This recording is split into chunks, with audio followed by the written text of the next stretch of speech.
نحمدہ و نصلی علی رسولہ الکریم اما بعد فاعوذ باللہ من الشیطان الرجیم بسم اللہ الرحمن الرحیم قال اللہ تبارک و تعالی فاسألوا اہل الذکر ان کنتم لا تعلمون وقال النبی صلی اللہ علیہ وسلم انما شفاء علیہ السوال او کما قال علیہ الصلوۃ والسلام۔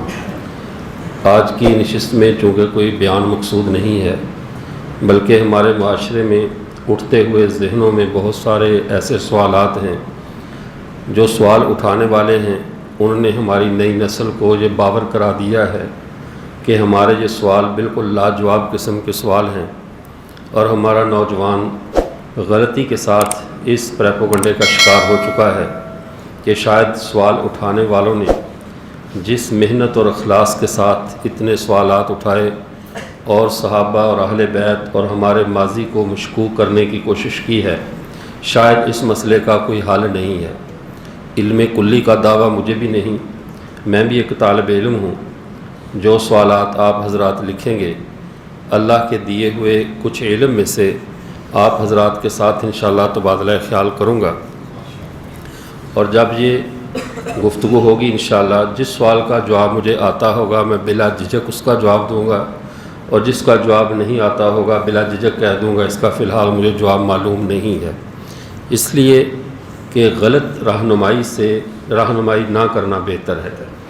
اب یہ ہمارے پاس یہ پہلا سوال جو آیا ہے، اس سوال میں انہوں نے لکھا ہے سائل نے، بسم اللہ الرحمن الرحیم، صحابہ تو رسول اللہ صلی اللہ علیہ وسلم کے تربیت یافتہ تھے، پھر ان کی آپس میں جنگیں کیوں ہوئیں؟ یہ سوال بڑا اہم ہے کہ صحابہ کی آپس میں جنگیں کیوں ہوئیں؟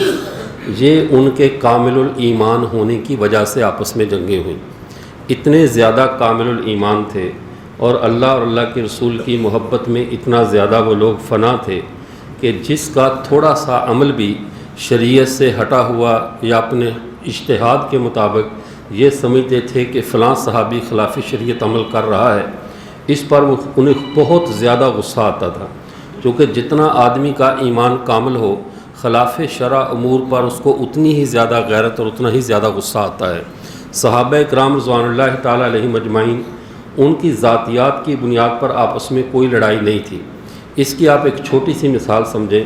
حضرت حاتب ابن ابی بلتہ رضی اللہ تعالیٰ عنہ، انہوں نے آپ صلی اللہ علیہ وسلم کا ایک راز فاش کر دیا، اور جب راز فاش ہوا مشہور واقعہ ہے اور وہ معاملہ پکڑا گیا تو حضرت عمر فاروق رضی اللہ تعالیٰ نے کہا، اے اللہ کے رسول، آپ ذرا مجھے حکم دیجئے میں اس منافق کی گردن اڑا دوں، اس نے آپ کا راز فاش کیوں کیا؟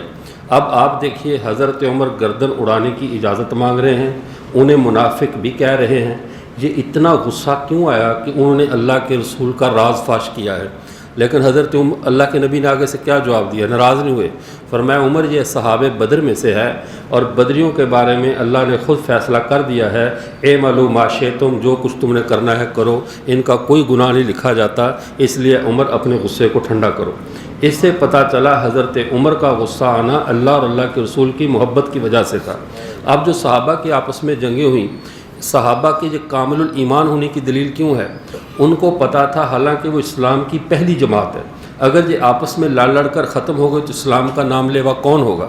لیکن ان کو پتہ تھا ہم رہیں یا نہ رہیں ہمارے پیغمبر کا دین قیامت کی صبح تک رہنا ہے۔ اتنے کامل یقین کے ساتھ وہ موجود تھے۔ اب معاملہ حضرت عثمان کے خون کا آیا۔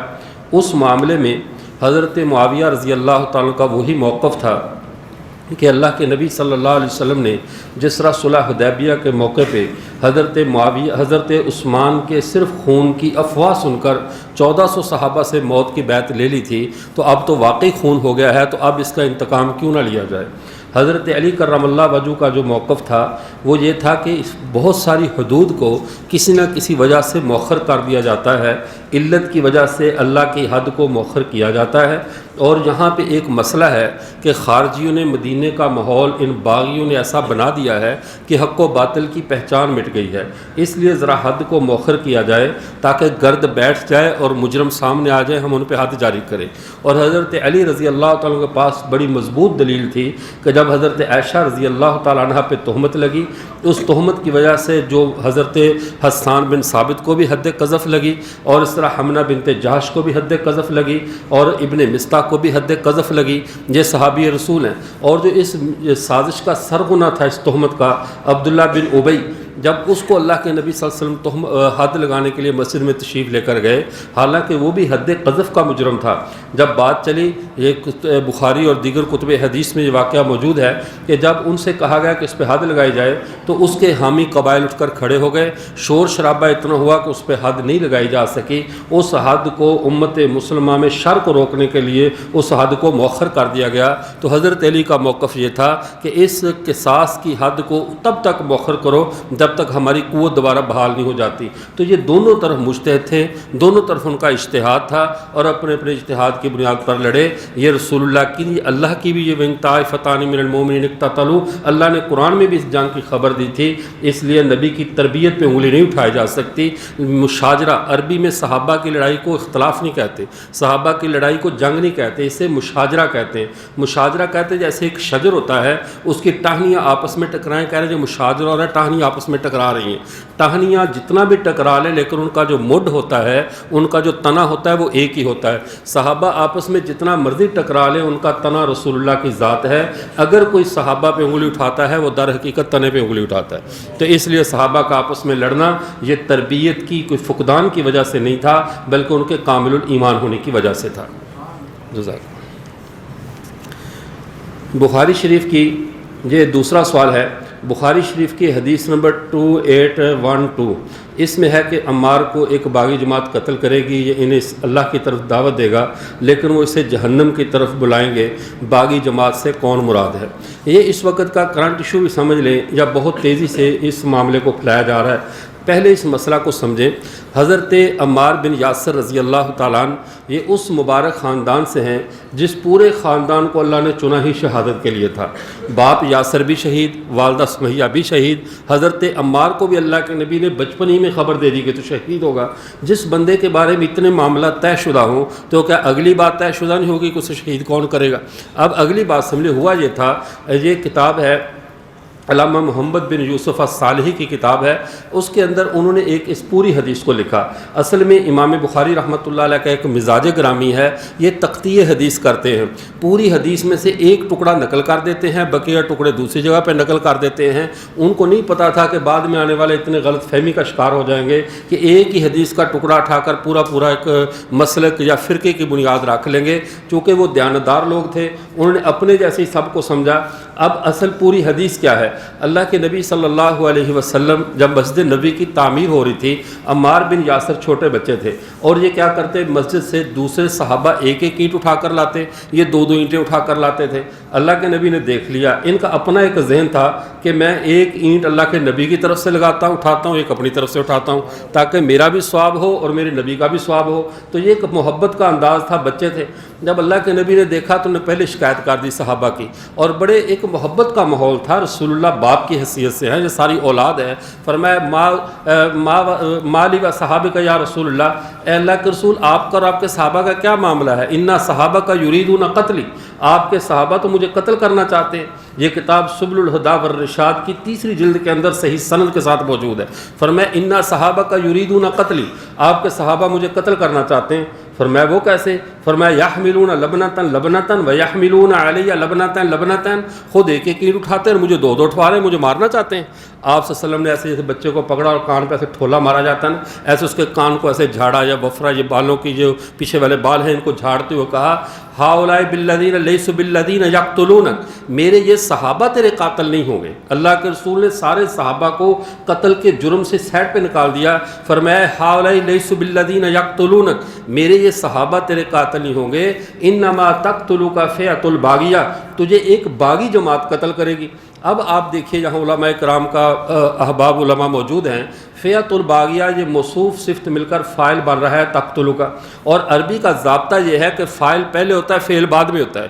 فاعل ہو ہی نہ سرے سے فعل واقع ہو جائے، ایسا کبھی بھی نہیں ہوتا، پہلے کام کرنے والا ہوگا تو کام ہوگا۔ اس کا مطلب ہے کہ باغی جماعت عمار بن یاسر کے قتل سے باغی نہیں بنے گی، بلکہ وہ باغی پہلے سے ہوں گے، بغاوت کا جرم ان میں پہلے سے پایا جائے گا، پھر وہ فعل قتل سر انجام دیں گے۔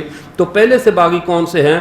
جنہوں نے ایک خلیفہ برحق حضرت عثمان ابن عفان رضی اللہ تعالیٰ عنہ سے بغاوت کی تھی، حضرت عثمان ابن عفان رضی اللہ تعالیٰ عنہ کو شہید کیا تھا، یہی وہ باغیوں کی جماعت تھی جنہوں نے آگے جا کر حضرت عمار بن یاسر رضی اللہ تعالیٰ عنہ کو شہید کیا، یہی وہ باغی طبقہ ہے۔ اب اگلی بات کو سمجھ لیجئے، ان دشمنوں نے ڈبل چال چلی۔ ایک ہیں حضرت ابن صفیہ، حضرت ابن زبیر جن کو کہا جاتا ہے رضی اللہ تعالیٰ عنہ، حضرت علی اس روایت کے راوی ہیں، انہوں نے حضرت یہ مستدرک حاکم میں حدیث موجود ہے، اللہ کے نبی نے فرمایا حضرت علی سے، اے علی بشر قاتل ابن صفیہ بالنار، جو ابن صفیہ کا قاتل ہے اسے جہنم کی خبر دے دو، وہ جہنمی ہے۔ اب ابن صفیہ یہ ابن زبیر یہ حضرت معاویہ کی فوج میں ہیں، اور عمار بن یاسر یہ حضرت علی کی فوج میں ہیں۔ اب ابن صفیہ کو حضرت علی کی جماعت کے افراد نے قتل کر دیا، عمار بن یاسر کو حضرت معاویہ کی جماعت کے اندر موجود لوگوں نے قتل کر دیا، شہید کر دیا۔ اب یہ دونوں حضرات شہید ہوئے۔ اب حضرت علی بھی برحق ہے، ہم کہتے ہیں حضرت علی کا دامن حضرت ابن زبیر کے خون سے پاک ہے۔ جب خود انہوں نے روایت کر دی اور جو لے کر سر آیا اور کہا میں نے ابن زبیر کو قتل کر دیا، تو حضرت علی نے فوراً یہ حدیث سنائی اور سنا کر کہا کہ تیرے لیے جہنم کی بشارت ہے کہ تو نے ابن زبیر کو قتل کر دیا۔ اس کا مطلب ہے یہ صحابہ ایک دوسرے کا ایسا قتل و قتال نہیں چاہتے تھے، یہ وہی خارجی اور بلوائی لوگ تھے جنہوں نے حضرت عثمان ابن عفان رضی اللہ تعالیٰ کو شہید کیا تھا، یہی وہ باغی تھے جنہوں نے مسلمانوں کے درمیان آپس میں جنگیں لڑی اور جنگوں میں دم بھرنے کے لیے حضرت عمار بن یاسر کو بھی شہید کیا، حضرت ابن زبیر کو بھی شہید کیا۔ اب اگلی بات سمجھیے، ہمارے بعض اکابر کی کتب میں حضرت معاویہ رضی اللہ تعالیٰ کے لیے ابتداً باغی کا لفظ استعمال کیا گیا کہ ابتداً انہوں نے بغاوت کی تھی۔ اس بغاوت کا معنی صرف تجاوز ہے، اس بغاوت کا معنی حد سے تجاوز ہے۔ وہ تجاوز اس طرح کہ نہج البلاغہ میں حضرت علی کرم اللہ وجہہ کا خود خطبہ موجود ہے۔ حضرت علی نے جب خود اس بغاوت کی وضاحت فرما دی، حضرت علی فرماتے ہیں کہ علی اور حضرت معاویہ کے بارے میں اپنے بارے فرماتے ہیں کہ دیننا واحد، ربنا واحد، نبینا واحد، کتابنا واحد، ہمارا رب بھی ایک ہے، ہمارا نبی بھی ایک ہے، ہماری کتاب بھی ایک ہے، ہمارا دین بھی ایک ہے، ولیکن اخواننا بغوا علینا، لیکن ہمارے بھائیوں نے ہمارے ساتھ کچھ زیادتی کر دی ہے، ہمارے بھائیوں نے ہمارے ساتھ کیا کر دیا؟ زیادتی کر دی۔ اور ایک روایت میں ہے کہ وہ بغینا علیہم، ہمارے بھائیوں نے ہم پر زیادتی کی، ہم نے ان پر زیادتی کر دی۔ تو یہ تجاوز ہوا، ایک سانحہ تھا، لیکن اس سانحے کو بنیاد بنا کر جب اللہ نے اس پوری جماعت کے بارے میں ایک فیصلہ کر دیا ہے، تو جس چیز کے بارے میں قرآن کی نص قطعی میں فیصلہ آ جائے، خبر واحد کی بنیاد پر ان کو تان و تشنیع کا نشانہ نہیں بنایا جا سکتا۔ صحابہ ہماری تاریخ کا موضوع نہیں ہے، صحابہ اللہ کے قرآن اور پیغمبر کے فرمان کا موضوع ہے۔ اس کی نظر میں جب دیکھو گے تو کوئی اعتراض ہی باقی نہیں رہتا۔ آپ قریب آ گئے حضرت، لمبا چکر نہ کر رہے ہیں۔ بسم اللہ۔ یہ تیسرا سوال ہے، سوشل میڈیا پر نوجوانوں کو بتایا جا رہا ہے کہ سیدنا امیر معاویہ رضی اللہ تعالیٰ عنہ کے دور میں شام کے ممبروں سے سیدنا علی المرتضیٰ پر لعنت کی جاتی تھی، گالی دی جاتی تھی، اس کی وضاحت فرمائیں۔ جی بات کو یہ سمجھیں، یہ بھی ایک بہت بڑا ایشو کھڑا کیا جاتا ہے کہ سیدنا امیر معاویہ رضی اللہ تعالیٰ عنہ کی طرف سے شام کے ممبروں پر حضرت علی رضی اللہ تعالیٰ پہ لعن طعن کی جاتی تھی۔ یہ دو باتیں ذہن میں رکھیں، جو شام کے ممبروں پہ لعنت کرنے والے تھے، کیا ان کو حضرت معاویہ نے کہا تھا لعنت کرو؟ ایک سعد کا واقعہ جو مسلم شریح میں آتا ہے، اس میں حضرت معاویہ نے صرف اتنی بات پوچھی، ما لک ان لا تسب ابا تراب، آپ ابو تراب کو گالی نہیں دیتے، اس کی وجہ کیا ہے؟ اس کی وجہ کیا ہے کہ آپ ابو تراب کو یعنی حضرت علی کو گالی نہیں دیتے؟ حضرت معاویہ کے سوال کا بیک گراؤنڈ کیا ہے؟ حضرت معاویہ کے سوال کا پس منظر کیا ہے؟ اگر پس منظر کو سمجھ جائے تو بات سمجھ میں آ جاتی ہے۔ چونکہ حضرت عثمان رضی اللہ تعالیٰ بنو امیہ سے تھے، جب وہ بنو امیہ سے، بنو امیہ کوئی دور کے لوگ نہیں ہیں جیسے ہمارے دور میں ان کو گالی بنا کر پیش کیا جاتا ہے، جیسے یہ ساری کوئی تخریب کاروں کی تنظیم تھی، ایسا نہیں ہے۔ نبی کی ایک بیٹی سیدہ فاطمہ الزہرا رضی اللہ تعالیٰ عنہ، یہ بنو ہاشم میں ہے، حضرت علی کے گھر میں ہے، اور 3 بیٹیاں بنو امیہ کے گھر میں ہیں۔ نبی کی 3 بیٹیوں کا سسرال ہے بنو امیہ. اور آگے چلیے، حضرت ابو طالب جو خواجہ ابو طالب حضرت علی کے والد ہیں، حضرت علی کی ہمشیرہ کا رشتہ رسول اللہ نے اپنے لیے مانگا تو ان کو رشتہ نہیں دیا گیا، لیکن ابو سفیان کی بیٹی کا رشتہ رسول اللہ کو ملا اور اللہ کے نبی ابو سفیان کے داماد بنے ہیں اور حضرت معاویہ پوری امت کے خالو بنے ہیں، ماموں بنے ہیں. اب اگلی بات کو سمجھ لیں، جب یہ جو معاملہ تھا گالی والا اور یہ اس طرح کا، اب جتنے بھی یہ ہمیں سخت الفاظ تاریخ سے ملتے ہیں، اب اس وقت حضرت عثمان کی شہادت کی وجہ سے جو حضرت عثمان کا قبیلہ تھا وہ حضرت علی کو اس بنیاد پہ مورد الزام ٹھہراتے تھے. میں الفاظ اپنے حساب سے کہتا ہوں، ہمارے منہ سے کوئی بے ادبی کا لفظ نہ نکلے، تو اس وجہ سے مورد الزام ٹھہراتے تھے کہ ان کی موجودگی میں حضرت عثمان کو شہید کیا گیا، تو انہوں نے عثمان کا دفاع کیوں نہیں کیا. اس بنیاد پر وہ جو مقامی لوگ تھے وہ حضرت علی پہ اعتراضات کرتے تھے، جس کا یہاں پہ ہے کہ مالک اللہ تو صبح بتراب، یا تو ابو تراب کو گالی نہیں دیتا، یہ کیوں نہیں کرتا. تو یہ حضرت صاحب جو تھے یہ حرکت نہیں کرتے تھے. تو جب ماحول ارد گرد کا ایک جیسا ہو، بندے سارے بیٹھے کھانا کھا رہے، چپ بیٹھا ہو، تو بندہ اسے پوچھتا تھا بھی آپ کھانا کیوں نہیں کھا رہے، کوئی روزے کی وجہ ہے، آخر سبب کیا ہے، سارے کھا رہے آپ کو چپ بیٹھے. تو جب سارے برا بلا کہہ رہے تھے وہ بنو امیہ کے لوگ حضرت عثمان کے قتل کی وجہ سے حضرت علی کو مورد الزام ٹھہرا رہے تھے کہ انہوں نے دفاع میں سستی کی، سنبھالا نہیں، خلیفہ وقت کا ساتھ نہیں دیا. انہیں تو نہیں پتا تھا کہ مدینے کے اس وقت کے کیا حالات تھے. چونکہ فوج کی بہترین صفت جو ہوتی ہے وہ اپنے جنرل کے حکم پہ لڑے اور جنرل روک دے، پھر چاہے ان کے جسم کے ٹکڑے ہو جائیں وہ ہتھیار نہ اٹھائیں. حضرت حسن و حسین حضرت عثمان کا دفاع کر رہے تھے، یہ حضرت علی کے بھیجے ہوئے تو دفاع کر رہے تھے، لیکن حضرت عثمان نے خود روک دیا کہ میرے لیے کسی مسلمان کا خون نہیں بہانا، کوئی بھی میرے لیے نہیں لڑے گا. تو اب مکے والوں کو تو یہ نہیں پتا تھا کہ حضرت عثمان نے روکا ہوا ہے. اب اس وجہ سے وہ اعتراض کرتے تھے. حضرت عثمان معاویہ نے پوچھا کہ آپ اعتراضات یا تصب سب یا لعنت آپ کیوں نہیں کرتے. انہوں نے کہا کہ 3 وجوہات سے میں حضرت علی کو برا بلا نہیں کہتا. وہ 3 وجوہات کیا ہیں؟ ایک وجہ اللہ کے نبی نے ان کو ہمارا مولا قرار دیا کہ من کنت مولا ہوں فہذا علی مولا ہوں. ایک مختلف الفاظ شاید میں کچھ بھول جاؤں. ایک وجہ یہ فرمایا کہ اللہ کے نبی میں یا علی اما ترضى ان تكون منی بمنزلۃ ہارون و موسیٰ، اے علی تو میرے ساتھ ایسے راضی نہیں جیسے موسیٰ اور ہارون کا معاملہ ہے. ولکن لا نبوت بعدی، میرے بعد نبوت نہیں ہے، ورنہ علی تو میرا ہارون کی طرح بھائی ہے تو نبی بن جاتا. تو اس طرح انہوں نے 2-3 ان کی صفات بیان کی. اگر حضرت معاویہ گالی دلوانے والے ہوتے تو حضرت سعد حضرت معاویہ کے منہ پر حضرت علی کی 3 فضیلتیں بیان کر رہے ہیں، حضرت معاویہ وہی روک دیتے بھی چل گالی نہیں دیتا، فضیلتیں تو نہ سنا. لیکن وہ فضیلتیں سنائی اور حضرت معاویہ نے کوئی اعتراض نہیں کیا. باقی یہ سارا ابو مخنف یحییٰ بن لوط اس طرح کے ان روافظ کا یعنی کیا دھرا ہے کہ انہوں نے صحابہ کے درمیان نفرتوں کو فروغ دینے کے لیے ایسی روایتیں گھڑ کے کتب صحیحہ میں شامل کر دیں کہ آج تک وہ درد سر بنی ہوئی ہیں. معاذ اللہ جو جن لوگوں نے حضرت علی کو ممبروں پہ برا بلا کہا یا کسی اور جگہ، یہ اعتراضات تو تاریخ کی کتب دوسری جگہ بھی ملتا ہے کہ حضرت معاویہ رضی اللہ تعالیٰ عنہ کو بھی کوفہ کے ممبروں پہ برا بلا کہا جاتا تھا. اور یہ ہمارے مولانا عبدالجبار سلفی صاحب دامت برکاتہم، انہوں نے ایک بڑا عجیب واقعہ لکھا. میں کل ہی ان کی کتاب دفاع حسین میں پڑھ رہا تھا اور انہوں نے لکھا کہ بغداد کے اندر جو بکاری تھے انہوں نے مل بیٹھ کر ایک مشورہ کیا کہ اس وقت علی اور معاویہ کی آپس میں جنگ چل رہی ہے تو ہم اس کا فائدہ نہ اٹھائیں، ان کی لڑائی کا فائدہ نہ اٹھائیں. انہوں نے کہا جی کیسے؟ اب انہوں نے آپس میں مشورہ کیا کہ دریائے دجلہ کے پل کے اوپر دائیں سائڈ پہ جو ہے وہ لوگ کھڑے ہو جائیں جو حضرت علی کے مناقب بیان کریں، بائیں سائڈ پہ وہ کھڑے ہو جائیں جو حضرت معاویہ کے مناقب بیان کریں. چونکہ میں نے خود گزشتہ سال یہ بغداد یہ سارے شہر دیکھے، دائیں سائڈ پہ قاظمیہ ہے جہاں پہ امام موسیٰ کاظم رحمۃ اللہ علیہ کا مزار شریف ہے، اسی کے اندر ساتھ حضرت امام ابو یوسف کی قبر ہے. یہ پل کی ایک سائڈ پہ ہے اور پل کراس کر کے آپ دوسری سائڈ پہ جائیں تو ادھر آزمیہ ہے، وہ سنیوں کا علاقہ ہے سارا، ادھر شیعہ کا علاقہ ہے ادھر سنیوں کا علاقہ ہے. تو وہاں پہ امام اعظم ابو حنیفہ کی قبر ہے، شیخ عبد القادر جیلانی کی قبر ہے، امام احمد بن حنبل کی قبر ہے، اسی طرح جو ہے وہ منصور حلاج کی، معروف کرخی کی، سب کی قبور آزمیہ میں ہیں.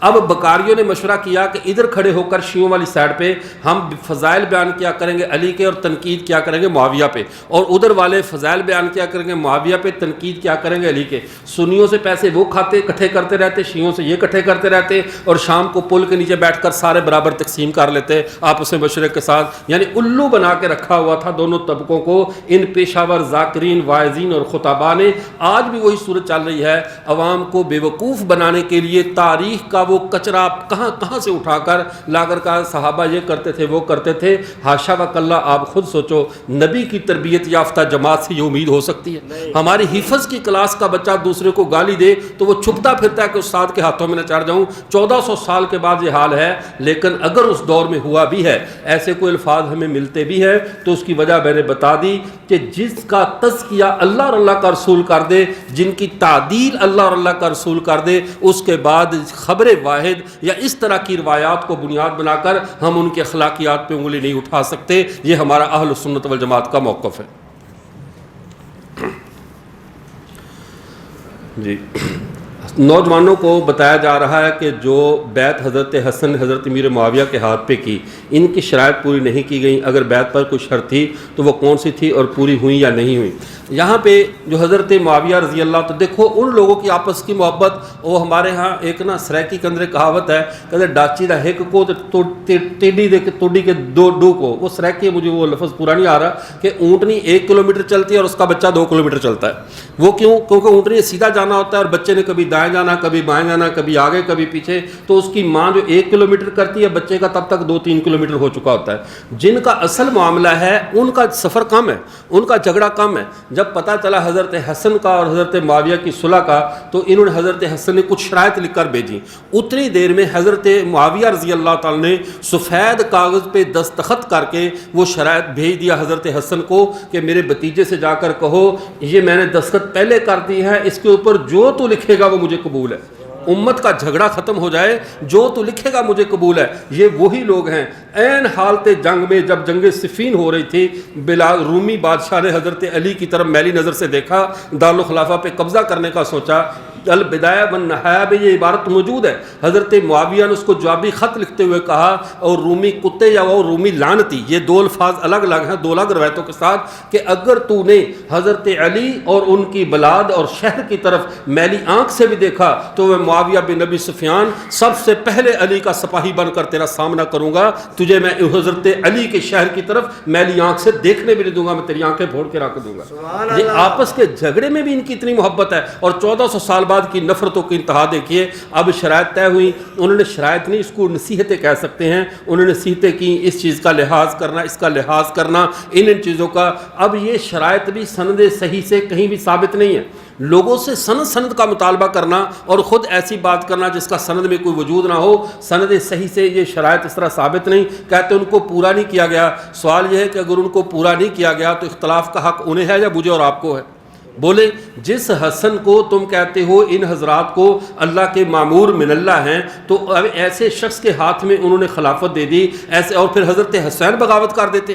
لیکن انہوں نے بھی بغاوت نہیں کی, کسی نے بھی ان سے بغاوت حضرت معاویہ رضی اللہ تعالی سے نہیں کی. آخر تک ان کے معاملات محبت کے رہے. اس لیے یہ الزام غلط ہے کہ حضرت حسن نے حضرت معاویہ نے ان شرائط کا لحاظ نہیں کیا. ہاں شرائط اب والوں نے کوئی لگائی ہو تو الگ چیز ہے. جیسے ایک دوست کہنے لگے کہ حضرت امام اعظم ابو حنیفہ رحمۃ اللہ علیہ یہ رات کو سنا 40 سال تک عشاء کے وضو سے فجر کی نماز پڑھتے تھے. تو حضرت مولانا امین صفدر کاڑوی رحمۃ اللہ فرمایا بالکل. تو اس نے آگے سے سوال کیا حضرت بیوی کے حقوق کب ادا کرتے تھے؟ بیوی کے حقوق تو ادا نہیں کیے پھر انہوں نے تو 40 سال. انہوں نے کہا بھائی جس کا حق ادا نہ ہوا ہو, پوری دنیا کا اصول ہے وہی اپنے حق کا مطالبہ کر سکتا ہے. یہ اعتراض ان کی بیوی کرتی تو بنتا تھا. 1400 سال بعد تمہیں کیا مسئلہ اس حق کی ادائیگی سے؟ 1400 سال کے بعد تمہیں پریشانی ہو رہی ہے کہ وہ حق ادا کیوں نہیں کیا؟ تو اس اعتراض کا جواب حضرت حسن دے کہ یہ اعتراض انہوں نے معاویہ نے معاملہ نہیں کیا, ورنہ ان کی تو محبت کا معاملہ ہم کتب تاریخ و حدیث میں دیکھتے ہیں. حضرات اہل بیت کو حضرت معاویہ ہر سال فتوح البلدان میں علامہ بلازری رحمۃ اللہ علیہ نے لکھا لاکھوں کی تعداد میں درہم اور دنانیر اہل بیت کی خدمت میں پیش کیا کرتے تھے. بلکہ ایک روایت میں تو جہاں تک لکھا حضرت معاویہ نے حسرت سے کہا میرے بعد حسن و حسین کے وہ قدردان نہیں ہوں گے. میں آنے والے دور کے فتنوں کو دیکھ رہا ہوں کہ حسن و حسین کی قدر کو پہچاننے والے وہ نہیں ہوں گے. کاش اللہ تعالیٰ امت کو اس وقت اور فتنے سے محفوظ رکھے. ایک بندہ اس حد تک فکر مند ہے اور ان کو الزام درازی کرنا کہ یہ لوگ تھے وہ شرائط کو پورا کرنے والے نہیں تھے. یہ شرائط کا اپنا ایک ڈنڈورا ہے, یعنی کسی نہ کسی طرح حضرت معاویہ اور بنو امیہ کو ڈی گریڈ کیا جائے. اگر آپ دل کے آئینے کو صاف رکھیں تو یہ ساری باتیں فضول نظر آتی ہیں. صحابہ کرام نے جو اخلاقی اور شرعی خطائیں کی ہیں, اہل سنت ان کا دفاع کیوں کرتے ہیں؟ سوال یہ ہے ہم دفاع نہ کریں تو آپ جا کر حد لگا لیں, ہم اجازت دے دیتے ہیں. اگر ہمت ہے تو لگا لیں حد. دفاع اس لیے ہم کرتے ہیں کہ اللہ اور اللہ کے رسول نے ان کا دفاع کیا ہے. اللہ اور اللہ کے رسول نے صحابہ کی کوتاہیوں پہ ان کو معاف کیا، ان کی غلطیوں پہ اگر سزائیں جاری ہوئی، حتیٰ کہ یہاں تک آتا ہے، ایک روایت میں آتا ہے کہ ایک دفعہ ایک صحابی کا جنازہ آیا، حضرت عمر نے کہا اللہ کے رسول اس کا جنازہ نہ پڑھائیے. فرمایا کیوں؟ اور صحابہ نے کہا اللہ کے رسول سے زندگی میں کوئی نیکی نہیں کی. اس کو ایمان ہم جانتے ہیں کہ یہ مومن ہے، لیکن ساری زندگی میں کوئی اچھا کام نہیں کیا، کوئی نیکی نہیں کی. آپ نے فرمایا کوئی، بعض روایت میں حضرت عمر یہ سوال کرنے والے تھے، پوچھا بھی کسی کے ذہن میں اس کی کوئی نیکی ہے تو بتا دو.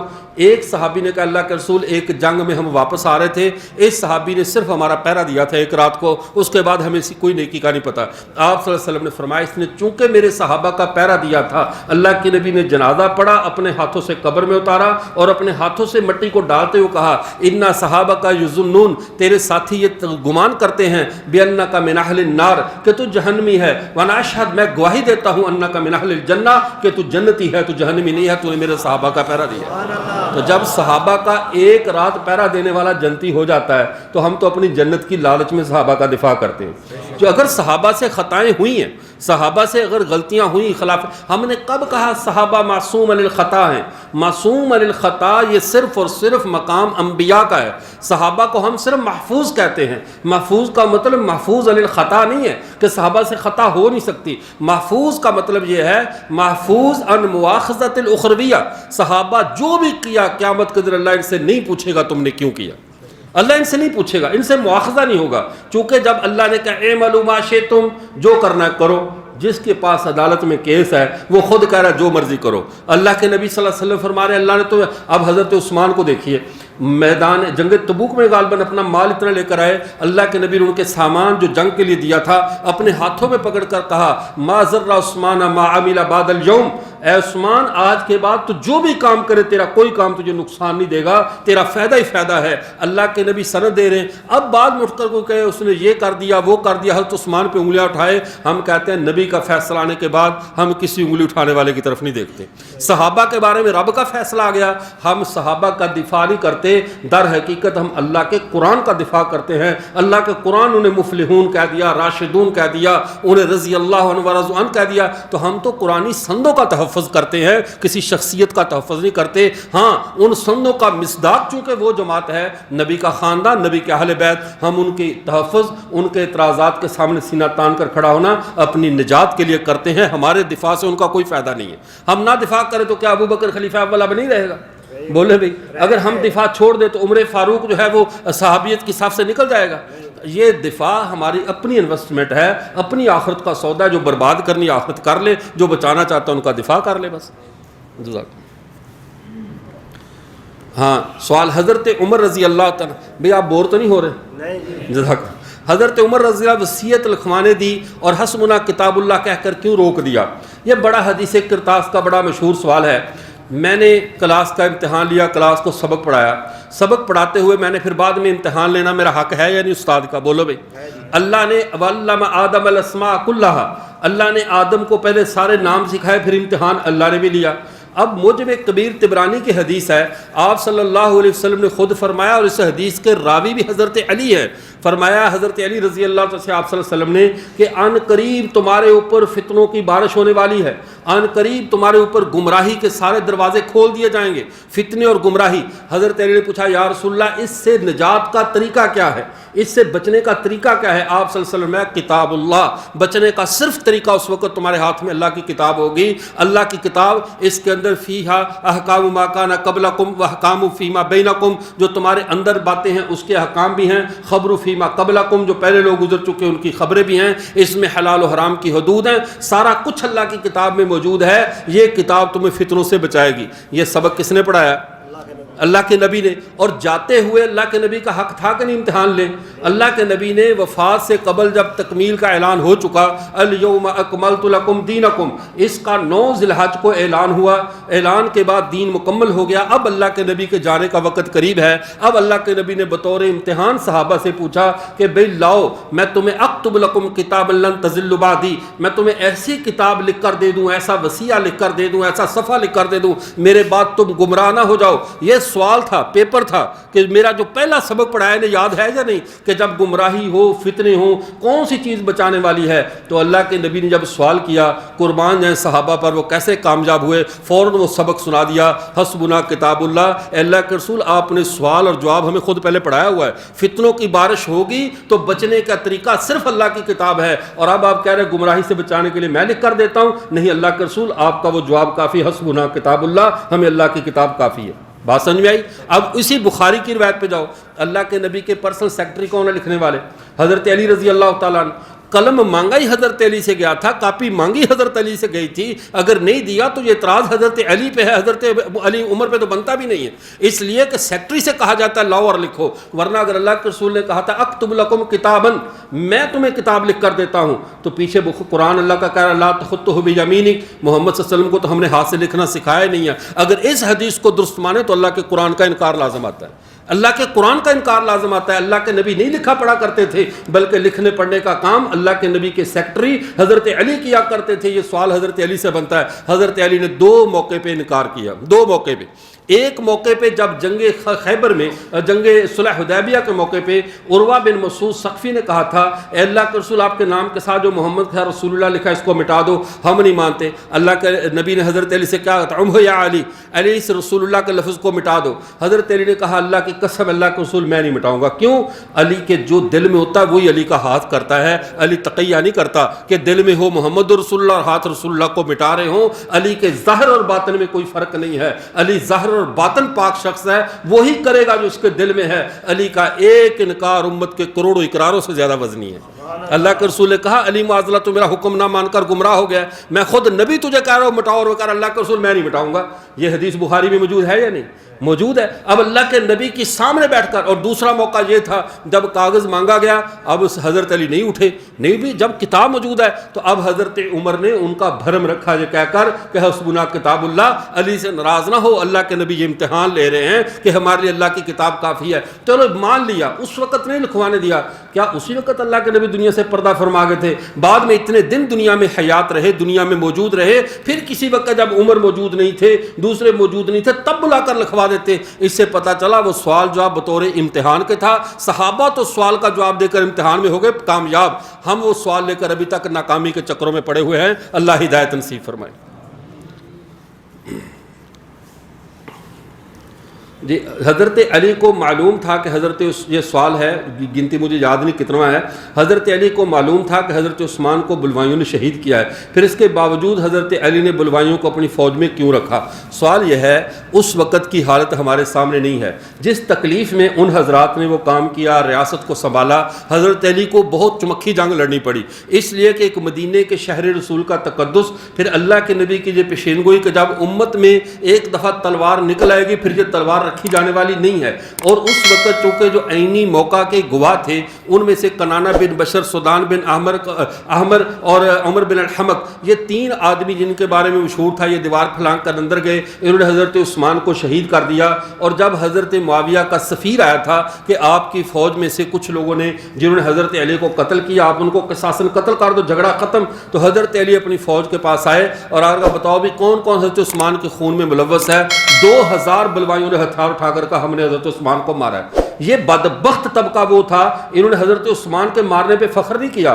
حضرت علی کی فوج کا جو جنگ صفین میں کمانڈر تھا عبد الرحمن ابن ملجم، اسی نے پھر حضرت علی کو شہید کیا اور فخر سے کہتا تھا میں نے کائنات کے سب سے برے انسان کو مارا ہے معاذ اللہ۔ انہوں نے حضرت عثمان کو پہلے شہید کیا تب بھی فخر کیا، پھر اسلام کے چوتھے خلیفہ حضرت علی کو شہید کر کے بھی فخر کیا کہ میں نے نیکی کا کام کیا، حتیٰ کہ آخر تک کہتا میری زبان نہ کاٹو، میں اللہ کا ذکر کرتے ہوئے اللہ کے دربار میں پیش ہونا چاہتا ہوں۔ ایسے بدبخت تھے، جرم بھی ٹاپ کا کرتے تھے اور اپنے آپ کو ٹاپ کی نیکی پہ سمجھتے تھے۔ ایسے بدبخت جب موجود تھے، حضرت علی نے اپنی بے بسی کا، اپنی پریشانی کا اظہار کیا کہ میری فوج کے اندر ایسی ایک کھچڑی پکی ہوئی ہے، جب تک گرد نہیں چھڑتی، حالات کا معاملہ درست نہیں ہوتا، تب تک معاملے کو خاموش رہا جائے۔ یہ نہج البلاغہ میں باتیں موجود ہیں۔ حضرت علی نے حضرت عثمان کے بغض میں اس فوج کو نہیں ساتھ رکھا تھا، بلکہ معاملہ اتنا مشتبہ ہو چکا تھا، گرد اڑی ہوئی تھی، اس وجہ سے رکھے گئے۔ بعد کے اندر جب وہ خارجی بنے اللہ نے ان کو صفایا کیا، وہ سائڈ پر آئے، تو آپ نے دیکھا نہیں جنگ نہروان میں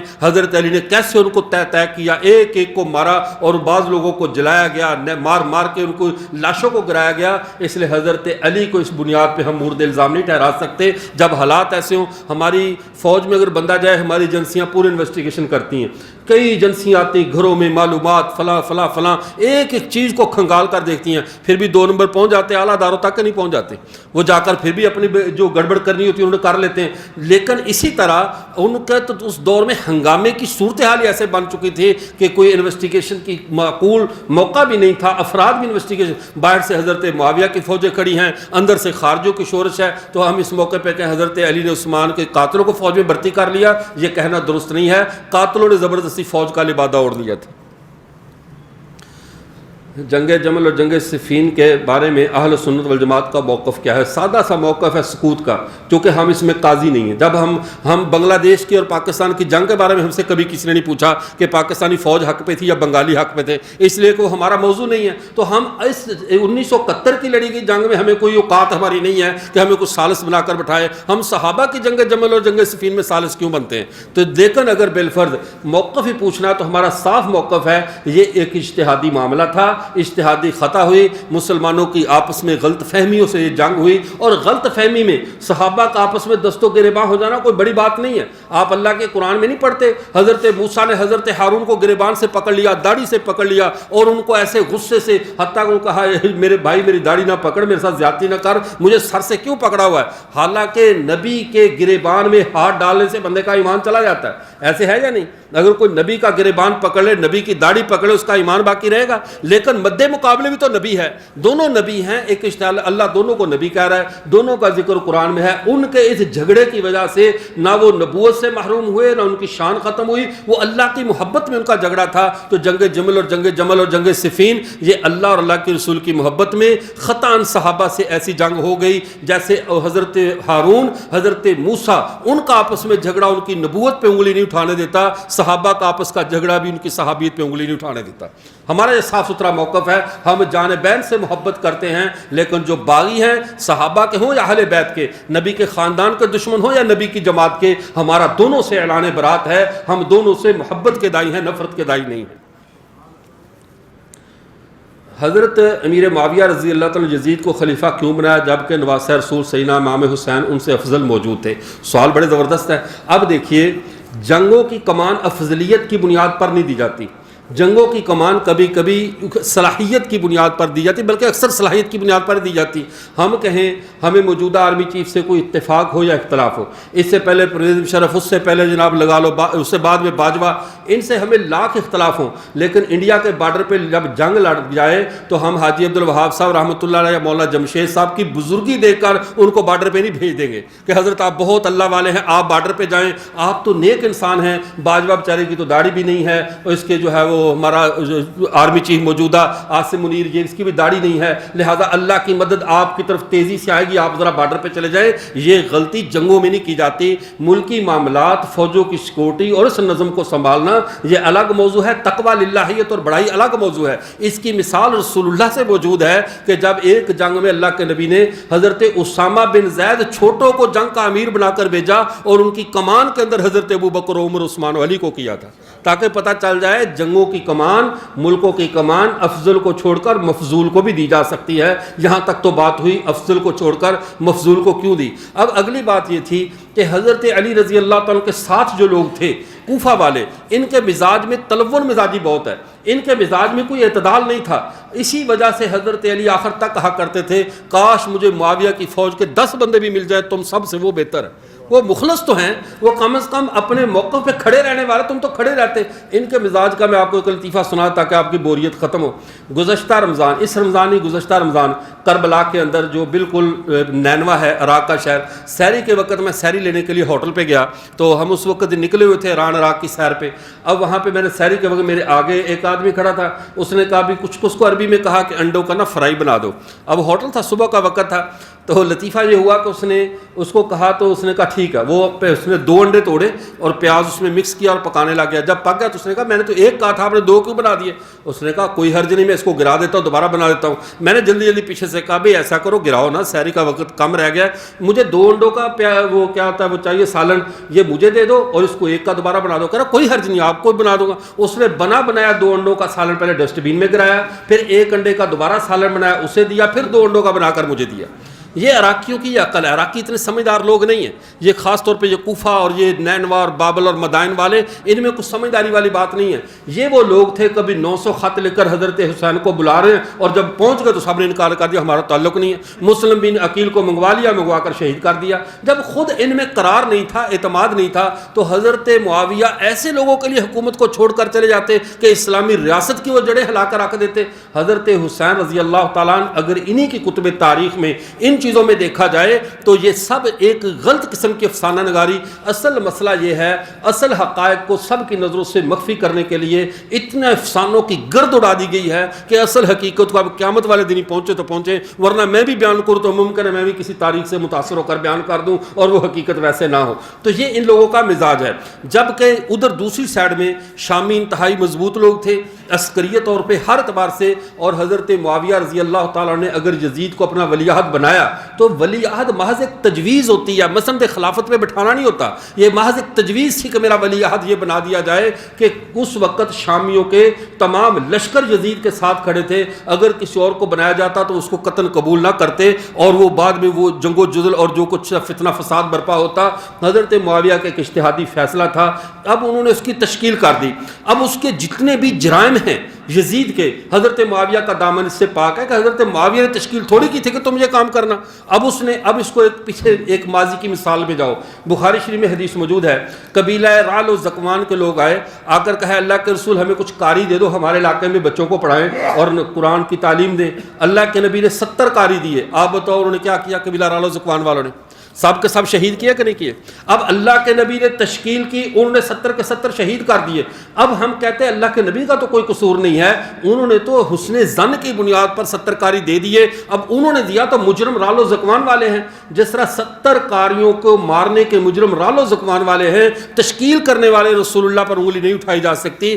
ایسے ہی 72 خاندان نبوت کو شہید کرنے کا مجرم یزید اور اس کے ساتھی ہیں, حضرت معاویہ پہ انگلی نہیں اٹھائی جا سکتی کہ تشکیل میں یہ طے نہیں تھا تو نے یہ جرم کرنا ہے, بلکہ تشکیل میں تو حسن سلوک کا وعدہ کیا گیا تھا. اب یزید صرف خاندان اہل بیت کا ہی مجرم نہیں ہے, یزید خود حضرت معاویہ کا بھی مجرم ہے. جی بھائی, 5 صحابہ نے یزید کی بیعت نہیں کی. بیعت نہ کرنے کی وجہ کیا تھی جبکہ باقی صحابہ نے بیعت کر لی تھی؟ دیکھیں میں عرض کر رہا ہوں, اب کہہ رہے 5 صحابہ نے یزید کی بیعت نہیں کی, اور جنہوں نے نہیں کی ان کی وجہ بھی صاف دار, اس وقت جیسے حضرت حسین نے نہیں کی اور کئی صحابہ نے کی جو اس کے حالات سے واقف ہو چکے تھے, جو اس کی مہمات سے جنہوں نے بیعت کی تھی وہ اس کے سامنے ان کا حسن کردار تھا کہ جب قسطنطنیہ کی جنگ ہوئی, بعض علماء نے لکھا اس وقت یزید کی کمان میں بہت سے صحابہ, حضرت ابو ایوب انصاری, حضرت عباس, حضرت اکرمہ, اور ایک روایت میں خود حضرت حسین رضی اللہ تعالیٰ عنہ بھی یزید کی کمان میں رومیوں کے ساتھ جنگ لڑ چکے ہیں. لیکن یہ روایت تاریخی ہے, اس کی میں ثقافت نہیں بیان کر رہا کہ یہ 100% اتھینٹک بخاری مسلم کی روایت ہے. یہ غلط بھی ہو سکتی ہے, ٹھیک بھی, چونکہ یہ محض ایک تاریخی روایت ہے. تو جب ایسی روایتیں موجود تھی, کچھ لوگوں کے سامنے یزید کا وہ کردار تھا جو حضرت معاویہ کے دور میں تھا, کچھ کے سامنے وہ کردار تھا جو حضرت معاویہ کی رحلت کے بعد کا تھا. جن کے سامنے بعد کا کردار تھا انہوں نے حضرت حسین کے اسوے پہ عمل کیا اور انہوں نے اس کی بیعت نہیں کی. جن کے سامنے پہلا کردار تھا انہوں نے بیعت کر لی, اور جنہوں نے کی ان کی خطا اجتہادی ہے, اور جنہوں نے نہیں کی اللہ انہیں اجر دے کہ انہوں نے درست فیصلہ کیا. یہ طلقاء اور صحابہ میں کیا فرق ہے؟ کیا طلقاء کی بھی نجات ہوگی؟ یہ طلقاء کا اصل میں حضرت معاویہ کو تانا دیا جاتا ہے کہ جنگ فتح مکہ کے موقع پر آپ صلی اللہ علیہ وسلم نے صحابہ کے بارے میں جو فتح مکہ کے موقع پہ جو قریش مسلمان ہوئے تھے ان کو طلقاء قرار دیا تھا. طلقاء انہیں کہا جاتا ہے پہلے اسیر ہو پھر اسے آزاد کر دے, یا اسے طلیق یا طلقاء کہا جاتا ہے, یہ آزاد کردہ ہے. اللہ کے رسول ہمیں آج کے بعد تم آزاد کر دو, لا تثریب علیکم اليوم, آج تم پر کوئی پکڑ نہیں ہے, تم آزاد کر دو. یہ یہ طلقاء صحابہ ہیں, ان کا درجہ کم ہے, بالکل ہم مانتے ہیں. طلقاء صحابہ درجے کے اعتبار سے بدر و احد و خندق والوں سے کم ہیں، لیکن نجات کے اعتبار سے کم نہیں ہے کہ صحابی ہونے کا مطلب یہ ہے حالت ایمان میں اللہ کے نبی کو دیکھے یا حالت ایمان میں اس کو اللہ کے نبی دیکھ لے اور اسی ایمان پر اس کا خاتمہ ہو تو یہ صحابی ہے۔ اب شرف صحابیت کی وجہ سے ان کی نجات میں کوئی شک و شبہ نہیں ہے، طلیق ہونے کی وجہ سے بدر و احد والوں کے برابر نہیں ہیں، ان سے کم ہیں، لیکن اتنے بھی کم نہیں ہیں کہ امت ان کو اس طرح ڈسکس کرے کہ ان کی نجات بھی ہوگی یا نہیں ہوگی۔ وہ امت سے کروڑوں ولیوں، میں کہتا ہوں امام اعظم ابو حنیفہ، شافعی، مالک، احمد بن حنبل، ان جیسے کروڑوں ائمہ سے بھی دنیا بھر جائے، طلقاء صحابہ میں سے ایک صحابی کے رتبے کا قدموں کی خاک کو بھی نہیں پہنچ سکتے۔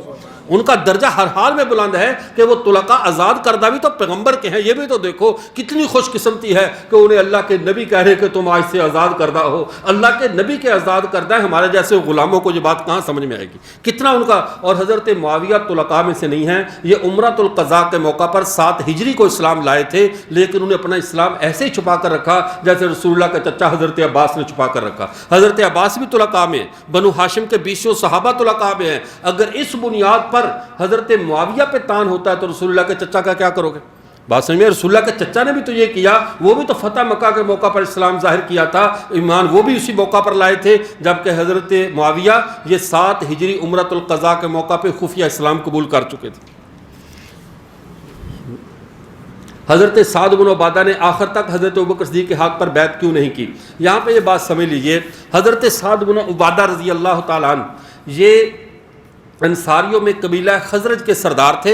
ان کے ذہن میں تھا کہ میں خلیفہ بنوں گا، چونکہ انہوں نے بات بھی کی کہ ہم انصاریوں میں سے خلیفہ بنے، اور انہوں نے سقیفہ بنی سعدہ میں انصار جمع ہوئے تھے۔ ان انصار نے جمع ہو کر یہ کہا ہم سعد بن عبادہ کو اپنا خلیفہ بناتے ہیں، وزیر بناتے ہیں، بڑا بناتے ہیں۔ جب انہوں نے یہ کہا کہ ہم بڑا بناتے ہیں، یہ ہمارے سردار ہیں، تو حضرت عمر تک یہ خبر پہنچی، چونکہ ایک حدیث موجود ہے جب ایک خلیفہ کی بیعت ہو جائے اور دوسرا کہے میری بیعت کرو تو دوسرے کو قتل کر دو۔ ان کے ذہن میں تھا کہ انصار ہم نے نصرت کی، یہ حضرات ابو بکر، حضرت عمر یہ وہاں پر پہنچے۔ جب وہاں پر گئے سقیفہ بنی سعدہ میں جا کر انہوں نے بات کی تو انہوں نے کہا اے ابو بکر ہمیں یہ بتاؤ، ابو بکر عمر سے مخاطب کر کے کہا تم قریشیوں نے تو رسول اللہ کو نکال دیا تھا، تم مہاجرین تو چند ایک بے سر و سامان جماعت تھے، ہم نے رسول اللہ کا ساتھ دیا، رسول اللہ نے ہمیں کہا تھا کہ اگر دنیا میں 2 وادیاں ہوں مجھے چلنے کا اختیار دیا ہے تو میں انصار کے ساتھ چلنا پسند کروں۔ اللہ کے نبی نے یہاں پہ جینا اور یہیں پہ فوت ہونا پسند کیا، دنیا سے جانا پسند کیا، تو حق ہمارا ہے ہم خلافت کریں، خلافت ہمیں ہونی چاہیے۔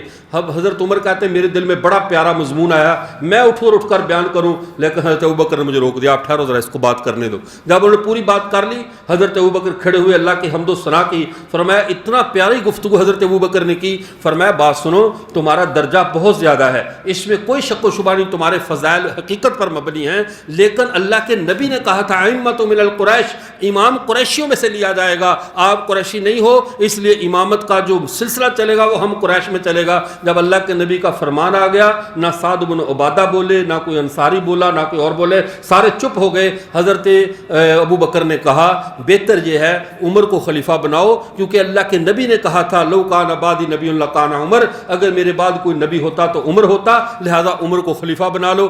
اب جب یہ بات کہی تو اب حضرت عمر کھڑے ہوئے، حضرت عمر نے کیا کہا، دیکھو کیسی پیار و محبت سے مسئلہ حل ہو رہا ہے اور آج اس کو ایسے بنایا جاتا ہے جیسے پتہ نہیں یہ آپریشن ضرب استحکام کا عدم استحکام شروع ہونے والا تھا۔ اب انہوں نے کیا کیا، جب یہ بات ہوئی حضرت عمر نے کھڑے ہو کر کیا کہا، اے ابو بکر ذرا ایک بات بتا دو، جب قرآن پاک میں ثانی اثنین یذہما فی الغار کہا گیا، ایک تو وہاں اللہ کی ذات تھی، ایک رسول اللہ کی ذات تھی، دوسرا کون تھا؟ انہوں نے کہا جی دوسرا تو خاموش۔ انہوں نے کہا جب اللہ نے آپ کو رسول اللہ کا ثانی کہا ہے، پہلے نمبر پہ رسول، دوسرے نمبر پہ ابو بکر، آپ کے اور رسول کے درمیان کوئی آ ہی نہیں سکتا، تو میں کہاں آ سکتا ہوں؟ اللہ کے بعد رسول ہیں، رسول کے بعد آپ ہیں۔ اللہ نے کہا اللہ کے نبی نے کہا تھا لا تحزن ان اللہ معنا، فرمایا ثانی اثنین تو آپ 2 تھے، تیسرا خدا تھا، تو جب خدا اور اللہ کا رسول یہ 2 ہوں، تیسرے آپ ہیں، چوتھا درمیان میں ہے ہی کوئی نہیں، تو افضل آپ ہیں، بیعت کے لیے ہاتھ بڑھائیے میں آپ کے ہاتھ پہ بیعت کروں۔ اس آیت سے ابو بکر کی خلافت بلا فصل بھی ثابت ہوتی ہے کہ جب اللہ نے کہا محمد کا ثانی یہ ہے، اب درمیان میں کوئی نہیں آ سکتا۔ حضرت عمر نے بیعت کر لی۔ اب مسئلہ سعد بن عبادہ کا، یہ آگے تاریخی روایات ہیں کہ انہوں نے پھر کافی وفات تک بیعت نہیں کی۔ صحابہ اگر اپنی بیعت کے بارے میں اتنے حساس ہوتے تو ان کو مجبور کرتے کئی صحابہ نے بیعت نہیں کی تو کسی نے بھی مجبور نہیں کیا، جیسے حضرت سعد بن عبادہ کے اور تھے، نہ انہوں نے کوئی الگ سے پارٹیشن قائم کی، اسی ریاست میں رہتے رہے، اسی میں موجود رہے، انہی کے پیچھے نمازیں پڑھتے رہے، کوئی انہوں نے الگ سے اپنا محاذ قائم نہیں کیا۔ جب انہوں نے قائم نہیں کیا تو بعد والوں کو بھی قائم نہیں کرنا چاہیے۔ جی بھی آپ صلی اللہ علیہ وسلم، میری خلافت میرے بعد 30 سال رہے گی، اس کے بعد کاٹ کھانے والی حکومت آئے گی، کیا اس سے مراد حضرت امیر معاویہ کی حکومت نہیں ہے؟ دیکھیں یہ جو روایت ہے جس کا میری خلافت میرے بعد علی منہاج النبوہ، یہ 30 سال تک رہے گی۔ اب اس حدیث کو دیکھیے، آپ صلی اللہ علیہ وسلم علیکم بسنتی و سنت الخلفاء الراشدین المہدیین۔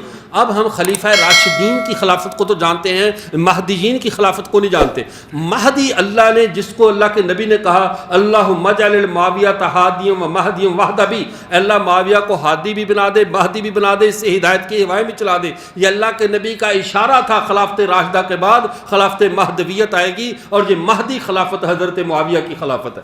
اب اگلی بات، اگر حضرت معاویہ کو ہم ملک بھی کہیں، ملوک جیسے کہتے ہیں نا، خلافت و ملوکیت بھی کسی نے لکھی کہ ملوک یہ ملک تھے، بادشاہ تھے، انہوں نے بادشاہت کو شروع کیا، تو تب بھی بات کو سمجھیے۔ بخاری میں حدیث موجود ہے، آپ صلی اللہ علیہ وسلم ایک دفعہ سوئے حضرت ام حرام کے گھر۔ حضرت ام حرام یہ رسول اللہ صلی اللہ علیہ وسلم کی رضائی خالہ ہیں، ان کا شرعی پردہ نہیں تھا، رضائی خالہ تھی آپ صلی اللہ علیہ وسلم کی۔ کھانا کھایا، آپ صلی اللہ علیہ وسلم لیٹے، حضرت ام حرام میں سر میں ایسے گدگدی کرنا شروع کر دی، جیسے سر سے جوئیں ہمارے چنی جاتی ہیں، ایسے خارش کی جاتی ہے۔ تو جب ایک آدمی نے کھانا کھایا ہو اور عربوں کی طرح دیسی گوشت، یہاں بھی کوئی کھا لے بڑا گوشت تو غنودگی ہوتی ہے، اب آپ صلی اللہ علیہ وسلم میں کچھ غنودگی، حتیٰ کہ اتنی گہری نیند آئی کہ روایات میں آتا ہے آپ صلی اللہ علیہ وسلم کے مبارک خراٹوں کی آواز آنے لگی، حتیٰ کہ آپ صلی اللہ علیہ وسلم ہنستے ہوئے اٹھے۔ تو حضرت ام حرام نے پوچھا ما اضحکک یا رسول اللہ، اللہ کے رسول آپ کو کس بات نے ہنسا دیا؟ فرمایا عرض علی ناس من امتی، میرے لیے امت کا ایک گروہ پیش کیا گیا، یغزون ھذا البحر، جو اس سمندر کے اوپر ایسے سفر کر رہا ہے کانہم ملوک علی الاسرہ، گویا کہ جیسے بادشاہ اپنے تختوں پر بیٹھے ہوئے ہیں۔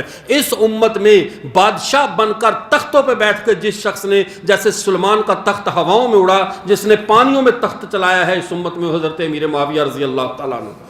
اللہ کے نبی کی پیشین گوئی پوری ہوئی۔ اور یہاں پہ ایک اور آپ کو لطف کی بات بتاؤں، یہ قبرص کا جو جزیرہ ہے، جب رومیوں کا بحری بیڑا جس میں 500 جہاز تھے، حضرت معاویہ نے اس دور میں بحری بیڑا تیار کیا، رومیوں کے وہم و گمان میں بھی نہیں تھا، جب 1700 بحری جہاز لے کر حضرت معاویہ نے رومیوں پر حملہ کر کے اسلام کی دھاک بٹھا دی تھی۔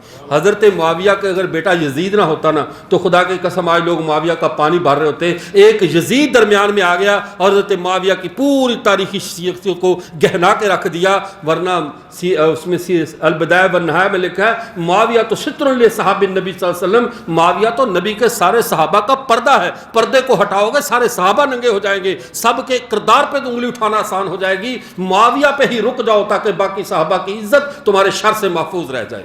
اب اگلی بات کہ ان کی جو کاٹ کھانے والی حکومتیں آئیں گی تو یہ قیامت کی صبح تک کی خبر دی گئی ہے، یہ صرف حضرت معاویہ کے دور کی خبر نہیں ہے، بعد والوں کی خبر نہیں ہے۔ جیسے جیسے اللہ کے نبی کا زمانہ دور ہوتا جائے گا ان فتنوں سے ہمیں سامنا کرنا ہی پڑے گا، لیکن ان فتنوں کی موجودگی میں جن لوگوں کی ثقافت، جن کی عدالت، جن کا تقوی یا جن کی نجات کی خبر زبان نبوت سے ہو چکی ہے، وہاں ہم اپنی زبانیں بند کر لیں، بعد والوں کو جو مرضی کہتے رہو، ہم آپ کو کچھ نہیں کہتے۔ مروان بن حکم کو حضور نے کیوں کہا، حضرت عثمان نے کیوں واپس بلایا، حضرت علی پر تان کیوں کرواتا تھا؟ اب دیکھیے یہ مروان بن حکم کا یہ معاملہ بڑا پیچیدہ معاملہ ہے۔ مروان بن حکم کو رسول اللہ صلی اللہ علیہ وسلم نے صاف ظاہر ہے جو نبوت کی آنکھ دیکھتی ہے وہ بعد والا تو نہیں دیکھ سکتا، نبوت کی آنکھ نے اس کے اندر موجود ان باتوں کو دیکھا تو اسے منع کیا، اس کو مدینے سے نکال دیا۔ حضرت عثمان نے اس لیے کہا کہ رشتہ داری بھی تھی اور اس نے بعد میں اپنی بڑی توبہ کا اور ان چیزوں کا اظہار کیا، اور جتنے بھی معاملات خراب ہوئے حضرت علامہ خالد محمود صاحب رحمۃ اللہ علیہ نے فرمایا کہ ان کے سارے معاملات کی خرابی کے پیچھے یہ مروان بن حکم موجود ہے۔ اس کی قبر بھی یہ شام کا اندر جو باب الصغیر ہے، حضرت معاویہ رضی اللہ عنہ کی قبر سے تھوڑا سا فاصلے پہ، جیسے یہاں سے مسجد کا دروازہ ہے، اس کی قبر بھی موجود ہے، مرقع عبرت بنی ہوئی ہے۔ لیکن حضرت عثمان نے کیوں بلوایا؟ یہ سوال غلط ہے، کیوں؟ جب اللہ کے نبی نے کہہ دیا عثمان کے کسی عمل پہ انگلی نہیں اٹھانی، عثمان نے بلا لیا، صحیح کیا، غلط کیا، جب اللہ کے نبی نے کہہ دیا ما ضر عثمان ما عمل بعد اليوم، آج کے بعد عثمان جو بھی کرے اس سے سوال نہیں ہوگا، تو جب اللہ کے نبی کو سوال نہیں ہے، اللہ کو سوال نہیں ہے، تو مجھے اور آپ کو بھی کوئی سوال کا حق نہیں ہے۔ اچھا، حضرت عثمان بن عفان نے رشتہ داروں کو عہدے دیے تھے، کیا یہ ان کی غلطی تھی یا درست عمل تھا؟ پہلی بات، حضرت عثمان بن عفان رضی اللہ تعالیٰ نے کس نئے رشتہ دار کو عہدے دیے؟ یہ سارے عہدے دار وہی تھے جن کو حضرت ابو بکر و عمر و عثمان کے دور میں عہدے دیے جا چکے تھے، حتیٰ کہ حضرت معاویہ کے ایک بھائی ہیں یزید، وہ یزید ایک بیٹا ہے، ایک ان کے بھائی ہیں، یہ جب فوت ہوئے تو حضرت عمر نے شام کے پہلے جو گورنر تھے، حضرت عمر نے معاویہ کو وہاں پہ گورنر لگا دیا، تو ابو سفیان نے روکنے کی کوشش کی آپ ایسا نہ کرو، تو حضرت عمر نے ڈانٹ دیا، کہا ریاستی امور کو میں بہتر جانتا ہوں، کس کو کہاں لگانا ہے یہ مجھے پتہ ہے، آپ مجھے مت بتاؤ۔ اس کا مطلب ہے کہ ریاست کا فائدہ حضرت عثمان نے جہاں دیکھا ان کو لگایا، ان کو ایسے نہیں لگا دیا رشتہ دار گھم تو سے پکڑ کر کہا کہ چلو جی یہ میرے رشتہ دار ہے، رشتہ داری کی وجہ سے ان میں عقل نہیں تھی، شعور نہیں تھا۔ بنو امیہ کے خاندان کی ایک خصوصیت تھی، یہ سیاست اور عسکریت کے اندر اس دور کے امام تھے، ان کی سیاست اور عسکریت مانی ہوئی تھی، جیسے حضرت ابو بکر کا خاندان یہ قاضیوں کا خاندان کہلواتا تھا، حضرت علی کا خاندان یہ لکھا پڑھا منشی، یعنی جس کو کہتے ہیں ہمارے تو منشی کا لفظ بیدبی کے لیے، لیکن اس دور میں ایسے سیکٹری، ریاستوں کے وثیقے لکھنا، حکومتوں کی دستاویزات لکھنا، یہ کام حضرت علی کے ذمہ تھا، حضرت علی کے خاندان کے ذمہ تھا۔ تو ہر خاندان کی اپنی اپنی صفات تھیں۔ حضرت عثمان تجارت میں معروف تھے، بنو امیہ جو تھے وہ چونکہ بنو امیہ سے تھے، ریاست اور سیاست میں معروف تھے۔ تو جیسے کہتے ہیں نا حکیم کا بچہ حکیم ہی ہوتا ہے، ایسی ہے نا، کچھ بھی نہ جانتا ہو، کم از کم گولیاں اس کو بنانی آتی ہوتی ہے، کوئی حکیم کے گھر میں پلا بڑا ہوتا ہے۔ ایسے ہی بنو امیہ کے خاندان میں پیدا ہونے والے بچے بھی سیاست اور ریاستی امور کو سمجھتے تھے۔ تو حضرت عثمان نے جن جن رشتہ داروں کو حکومتی عہدے دیے، یہ کوئی نیا کام نہیں تھا، یہ سارے پہلے رسول اللہ کے دور میں یا حضرت ابو بکر کے دور میں یا حضرت عثمان کے دور میں یا حضرت علی کے دور میں، یہ حضرت عثمان سے پہلے ادوار میں، یہ سارے کے سارے کسی نہ کسی عہدے پہ رہ چکے تھے۔ اسی وجہ سے حضرت عثمان نے ان کے کسی کے عہدے تبدیل کیے، کسی کو جگہ تبدیل کر دی، بلکہ ایک دو کا صرف معاملہ آتا ہے کہ کوفہ کے اندر ایک گورنر کو لائے تھے، اس کا نام ولید بن عاصم یا کس طرح کو کوئی تھا، وہ ذرا تھوڑا سا سخت طبیعت تھا۔ کوفہ والے ہر نرم طبیعت کا فائدہ اٹھاتے تھے، جو گورنر بنایا جاتا اس کی شکایتوں کے پلندے دارالخلافہ میں بھیجنے شروع کر دیتے، کبھی عبداللہ بن مسعود کے خلاف، کبھی فلاں کے خلاف، کبھی فلاں کے خلاف، حتیٰ کہ حضرت عمر تنگ آ گئے ان کی شکایات سے اور پھر ان کے اوپر کچھ سخت حاکم بھیجنے چاہے۔ حضرت عثمان کے دور میں بھی انہوں نے یہی شرارتیں شروع کر دی، جو آتا اس کی شکایت، جو آتا اس کی شکایت۔ نتیجہ یہ نکلا، انہوں نے پھر یہ کچھ نرم طبیعت وہاں کے حاکم کو سائڈ پہ کر کے اپنا ایک سخت طبیعت عزیز تھا اسے وہاں پہ لگا دیا، جس نے پھر ان سب کا قبلہ درست کیا۔ اس بنیاد پہ کہتے ہیں رشتہ داروں کو عہدے دیے، کوئی رشتہ داروں کو ایسا عہدہ نہیں دیا جس کی وجہ سے حضرت عثمان کو کل قیامت کے دن شرمندگی ہو۔ یہ منافیہ کون لوگ ہیں، ان کو منافیہ کیوں کہتے ہیں؟ بات سمجھیں، یہ بنو عبد مناف کی اولاد کو منافیہ کہا جاتا ہے، اور اب منافیہ یہ حضرت علی، حضرت معاویہ، ان دونوں کو منافیہ کہا جاتا ہے۔ حضرت حسن و حسین اور یزید منافیہ ہونے میں دونوں شراکت رکھتے ہیں۔ کیوں کہ حضرت حسن کو، حضرت حسین کو دیکھو، حسین بیٹے علی کے، علی بیٹے ابو طالب کے، ابو طالب آگے بیٹے ہاشم کے، چلتے چلتے اوپر ان کا سلسلہ جا کر مل گیا عبد مناف پہ۔ اب دیکھیے یزید بیٹے سفیان کے، سفیان بیٹے جو ہے وہ یزید بیٹے معاویہ کے، معاویہ بیٹے سفیان کے، سفیان بیٹا حرب کا، حرب بیٹا امیہ کا، امیہ بیٹا عبد الشمس کا، وہ بیٹا نوفل کا، نوفل بیٹا عبد مناف کا۔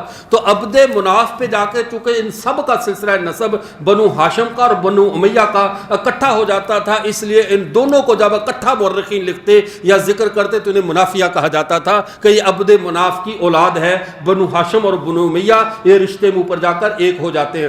یہاں پہ ایک اور لطیفہ ہوا، ایک دفعہ ایسا ہوا حضرت علی کی زمین کا جھگڑا تھا، وہاں پہ جب حضرت علی کا وکیل پہنچا تو حضرت معاویہ بھی پہنچ گئے، معاملہ تھا تو وہاں پر جا کر حضرت معاویہ نے معاملے کو دیکھا اور ڈنکے کی چوٹ پر حضرت علی کا دفاع کیا اور اس حد بندی کو درست قرار دیا کہ جو حضرت علی کی تھی، اور اس کے اندر پوری جرأت کا اظہار کیا۔ جب حضرت علی کا وکیل واپس آیا تو تاریخ کی کتابوں میں لکھا، حضرت علی نے پوچھا کیا ہوا، انہوں نے کہا جی میں تو کمزور پڑ رہا تھا، پھر حضرت معاویہ آئے، انہوں نے آ کر دفاع کیا اور آپ کی زمین اور آپ کا حق مجھے واپس دلوایا۔ تو حضرت علی نے پتہ کیا کہا کہ بھئی ہم منافیہ ہیں، ہم کون ہیں، ہم مفہوم عرض کر رہا ہوں، یہ میرے رشتے میں میرا چچا زاد بھائی ہے، ہمارا اوپر رشتہ ملتا ہے، اس وجہ سے معاویہ نے میرا ساتھ دیا ہے۔ اس کا مطلب ہے وہ آپس کے خون کا لحاظ کرتے تھے، آج والے کسی کا لحاظ نہیں کرتے۔ آپ صلی اللہ علیہ وسلم نے فرمایا اگر تم پر حبشی غلام کو بھی امیر مقرر کیا جائے تو تم اس کی اطاعت کرو، اس کے خلاف علم بغاوت بلند نہ کرو۔ تو پھر حسین نے یزید کے خلاف خروج کیوں کیا؟ اب دیکھو پہلی بات یہ کہانیاں اتنی الجھائی جا چکی ہیں. وہ کہہ رہے ہیں اب مولانا فضل الرحمان صاحب پچھلے دنوں شعر پڑھ رہے تھے, مجھے تو صحیح یاد نہیں, اور میرا اصول بھی ہے میں کسی کا بھی شعر پڑھوں پھر وہ میرا ہی ہوتا ہے, کوئی اس کو دوبارہ واپس نہیں لیتا, اتنا میں اس کا بیڑا غرق کر دیتا ہوں. صحیح آپ یاد کر لینا. انہوں نے کیا کہا, کہہ رہے کہ ناممکن ہے کہ اب کی بار ڈور سلجھے, دانشوروں نے بہت سوچ کے الجھائی ہے. مفہوم اس کا یہ تھا کہ یہ ڈور اس طرح عقل مندوں نے الجھائی ہے کہ سلجھنا ناممکن ہے, ہم پر خلیفہ بنا دیا جائے. ایک طرف تو یہ کہتے ہیں حضرت حسین بار بار کہتے رہے مجھے یزید سے مل لینے دو, میرا چچا زاد بھائی ہے, میں مل بیٹھ کر معاملہ حل کر لیتا. ادھر سے کہتے بغاوت کی. باغی منتیں تھوڑی کیا کرتے ہیں, باغی منتیں تو نہیں کیا کرتے. جو وقوع ہے آپ جا کر دیکھیں, یقین کیجئے پتہ کیا چلتا ہے جس نتیجے پہ ہم پہنچا. میں نے وہاں چونکہ یہ کربلا, یہ نینوا, یہ بابل, یہ بغداد, دمشق اور ان کا جہاں جہاں پہ ان کا پورا نقشہ, میں نے شام بالابق تک جو کہ طرابلس کے ساتھ آگے آخری وہاں تک کا میں نے سفر کیا, اور سارے تاریخی مقامات کو میں جو صرف آپ کو کتابوں سے پڑھی تھیوری نہیں بتا رہا ہوں, چشمدید صورتحال بتا رہا ہوں جو میں نے مجھے اس جتنی انہوں نے کہانیاں گھڑ دی ہیں 30% حقیقت میں 70% مسالہ ڈالا ہوا ہے انہوں نے. 70% مسالہ. یار دیگ میں چاول زیادہ ہوتے ہیں, مسالہ کم ہوتا ہے. ان کا مسالہ زیادہ, چاول کم ہے, معاملہ کم ہے, مسالہ زیادہ ڈال کے بیٹھے ہوئے ہیں. کیوں؟ مجھے یہاں تک حقیقت جو محسوس ہوئی سارے معاملات, تاریخ ان کو دیکھ کر, یزید مجرم ہے, اس کے دور میں یہ قتل عام ہوا, اس کی فوجوں نے کیا, لیکن ان کی فوجوں کے ساتھ ملا کیوں؟ پہلے میں سمجھتا تھا یہ میرا اپنا خیال ہے, لیکن اب مجھے ایک بڑی تائید مل گئی. اب یہ خیال کیا کہ کوفے والوں کو پتا تھا کہ اگر حسین کی یزید سے ملاقات ہو گئی تو سب سے پہلے ننگے وہ ہوں گے جنہوں نے شر تک بات کو پہنچایا. جب حضرت حسین پوچھیں گے کہ یہ معاملہ میرے بارے میں خبریں کس نے پہنچائیں, تب بھی نامونی کے آئیں گے. سمجھے نا, وہ کہہ رہے ہمیں خبر ہے لٹیروں کے سب ٹھکانوں کی, یہ شریک جرم نہ ہوتے تو مخبری کرتے. اگر میں نے جا کر حضرت حسین نے وہ سارے 900 خط پیش کر دیے تو کون پکڑا جائے گا؟ تو اس وجہ سے انہوں نے کہا یہ معاملہ یہی نمٹا دو, ہم اس ثبوت کو مٹا دیں تاکہ ہمیں نہ پکڑا جائے. پہلے میں تاریخ اور ساری کتابوں کا مطالعہ کر کے اپنی رائے کو تنہا سمجھتا تھا, لیکن جناب جواد نقوی صاحب کا آج کل کلپ موجود ہے, فیس بک پر بھی موجود ہے, انہوں نے صراحتاً کہا کہ کوفہ کے اندر چونکہ اہل تشیع تھے, انہوں نے حضرت حسین کے ساتھ غداری کی, ان کا ساتھ نہیں دیا, ان کو شہید کروا دیا یا ان کی شہادت میں ملوث ہوئے. اب تو مجرم خود اعتراف جرم کر چکا ہے, جب خود اعتراف جرم ہوگا تو ہمیں کوئی اعتراض رہا, اب ہمیں کہنے کی ضرورت بھی باقی نہیں رہی. تو اب یہاں یہ سوال تو کہ امیر کی اطاعت کیوں نہیں کی, جب ان کو امیر ابھی مانا ہی نہیں ہے تو اطاعت کیسے؟ پہلے مان تو لیں امیر ان کو. بھئی تھک جائیں تو بتا دینا, ٹھیک ہے, تھک تو نہیں گئے نا؟ اچھا جی. جنگ جمل کے بعد کیا حضرت عثمان غنی رضی اللہ کا قصاص لیا گیا؟ کیونکہ حضرت عائشہ تو مدینہ چلی گئی تھی. حضرت عائشہ مدینہ چلی گئی, مسلمانوں کی باہمی جنگ کی وجہ سے بر وقت قصاص نہیں لیا جا سکا. بالکل ویسے جیسے شروع میں نے حدیث پڑھی, حضرت عائشہ کی حد قذف عبداللہ بن ابی پہ اختلاف کی وجہ سے جاری نہیں کی جا سکی, ایسے ہی یہاں پہ قصاص نہیں لیا گیا. لیکن فتوح البلدان میں علامہ بلازری نے دوسری جلد کے اندر لکھا ہے حضرت معاویہ نے بعد میں جو ہے وہ اس کا قصاص لیا, جو اس وقت تک زندہ بچ گئے تھے ان کے دور حکومت تک, ان میں سے ایک ایک کو بلا کر ان سے قصاص ان کو لیا گیا. اور جنہوں نے حضرت حسین کو قتل کیا, شہید کیا تھا, ان کا قصاص پھر مختار سقفی نے لیا, جو بعد کے اندر جو ہے اس نے خود دعوی نبوت کر کے بدبختی کی تھی. جی اہل بیت کو علیہ السلام کیوں نہیں کہتے ہم, جبکہ بخاری شریف کی حدیث نمبر 3748 میں حسین علیہ السلام لکھا ہے, اور ترجمہ میں رضی اللہ تعالیٰ عنہ رہنمائی فرمائیں. بہت اچھا سوال ہے. جب امام بخاری لکھ رہے تھے نا, تب تک عقیدہ امامت اس طرح چمک کر سامنے نہیں آیا تھا کہ علیہ السلام کا مطلب نبوت کا بد مقابل ہو. ہمارے ہاں بھی حضرت حسین کو علیہ السلام کہنا, حضرت ابو بکر کو علیہ السلام کہنا, حضرت عمر صحابہ کو علیہ السلام کا مطلب بھی دعا ہے, جیسے رضی اللہ عنہ کا مطلب دعا ہے. لیکن جس اصطلاح کے پیچھے ایک پوری شریعت کھڑی ہو جائے, پھر ان اصطلاحات کو دوسری جگہ پہ استعمال نہیں کیا جا سکتا. جیسے مثال کے طور پر یہ نوجوان بیٹھے, یہ مثال کسی ایک نوجوان گھر میں بیٹھا تھا, مولا عمر فاروق صاحب گئے, جا کر دروازے پہ دستک دی, پوچھا بیٹا آپ کے ابو کہاں ہیں؟ اس نے کہا ابو گھر میں عدت پوری کر رہے ہیں. ابو گھر میں کیا کر رہے ہیں؟ آپ ہنسے کیوں بھائی؟ مرد عدت پوری کرتا ہے؟ عدت کس کو کہتے ہیں, کوئی بتائے گا آپ میں سے؟ جس عورت کا خامد مر جائے یا طلاق دے دے, وہ 3 مہینے 4 مہینے 10 دن جو ہے وہ عدت پوری کرتی ہے. اس کو کیا کہتے ہیں؟ عدت پوری کرنا. عدت کہتے ہیں کاؤنٹنگ کرنا, گننے کو بھی تو عدت کہتے ہیں. اپنے دن گن, 3 مہینے گن کے پورے کر, 4 مہینے 10 دن گن کے پورے کر. ابا اندر بیٹھا اصل میں تنخواہ گن رہا تھا, تو گننے کو چونکہ عدت ادائی اردو سے اس کو گننا شمار کرنا کہتے ہیں.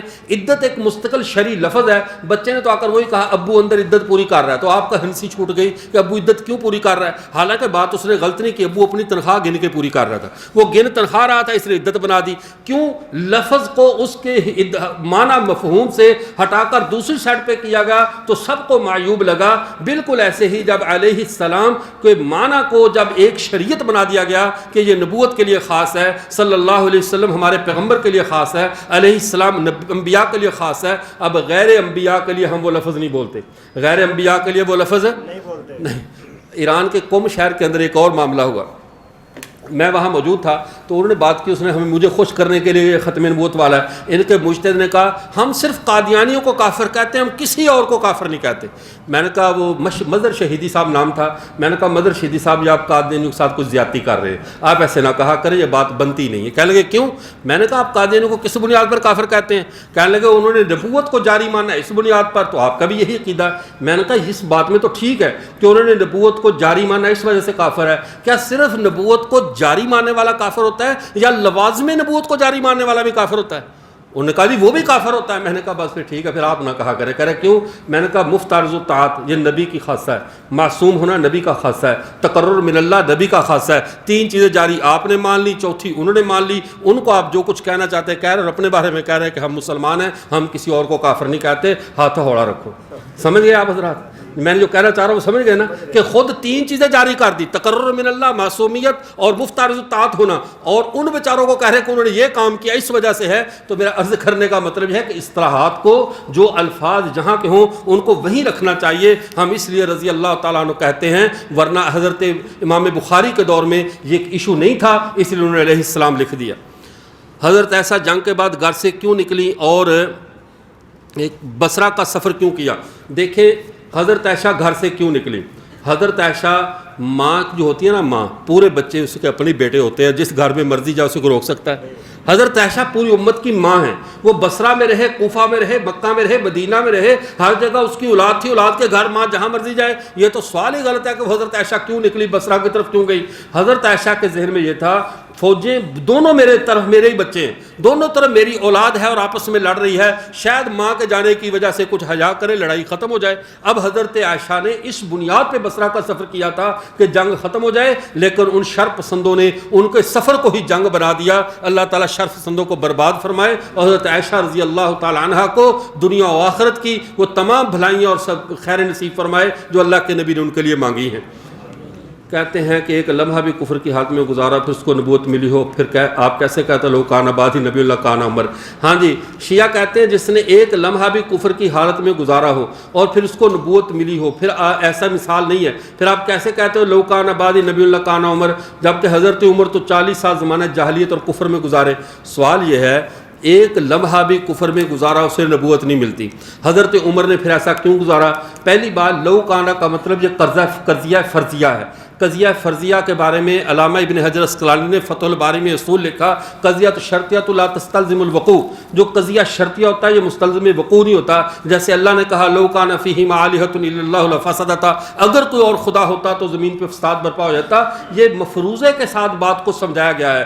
اگر نبوت جاری ہوتی تو پھر عمر بھی کفر پہ نہ ہوتا, عمر بھی پیدائشی مسلمان ہوتا, چونکہ نبوت آگے ملنی ہی نہیں تھی, نبوت آگے جاری ہونی نہیں تھی. تو اس لیے حضرت عمر 40 سال کیا 100 سال بھی کفر پہ رہ کر اسلام میں آتے اور یہ مقام پا لیتے, ہم تب بھی انہیں اپنے سر کا تاج کہتے. مسئلہ یہ نہیں ہے, چونکہ نبوت جاری تھی نہیں اس لیے ان کا کفر پہ رہنا کوئی قابل اعتراض نہیں. اگر جاری ہوتی تو پھر آپ بتاتے کہ کس کو جو پہلے کافر تھا مسلمان بعد میں نبی بنایا گیا ہے.